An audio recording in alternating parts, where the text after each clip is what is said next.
Hello friends, कैसे हो आप। आज मैं आपको बताने जा रहा हूँ अपनी डीटीएच रिसीवर कैसे रिपेयर करें।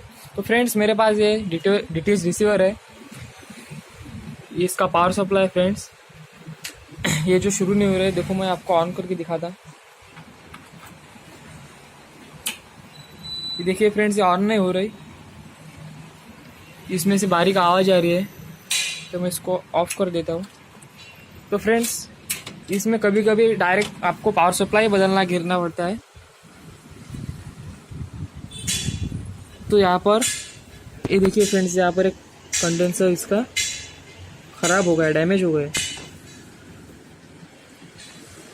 तो मैं क्या करता हूँ फ्रेंड्स, ये पहले खोलता हूँ, फिर ये कंडेंसर चेंज कर देता हूँ। ये देखिए, ये वाला कंडेंसर।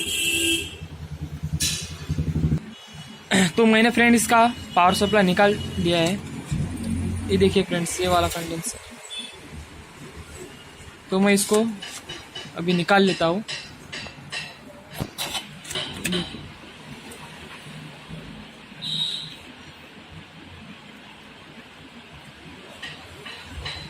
ये देखिए फ्रेंड्स, ये पूरी तरह ख़राब हो चुका है। तो मैं इसकी जगह दूसरा लगा देता हूँ, ये नया फ्रेंड्स। तो मैं ट्राई करता हूँ कि ऐसे रिपेयर हो जाए पावर सप्लाई।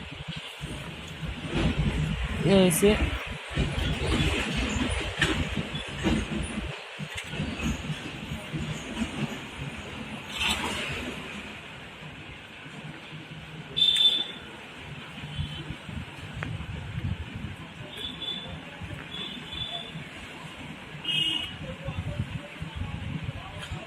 कभी कभी फ्रेंड्स आपको डायरेक्ट पावर सप्लाई डालना गिरता है। अगर ये ऐसे नहीं रिपेयर होगा तो आपको ये पूरा पावर सप्लाई डालना होगा।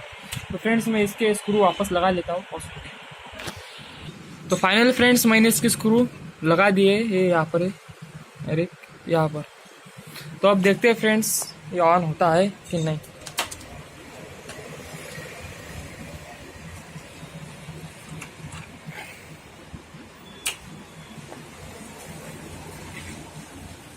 तो फाइनल फ्रेंड्स, आप देख रहे हैं कि ये ऑन हो गया है रिसीवर। तो प्लीज़ फ्रेंड, आपको मेरा वीडियो पसंद आया होगा तो आप प्लीज़ लाइक करें और मेरा चैनल ज़रूर सब्सक्राइब कीजिए। Thank you friends.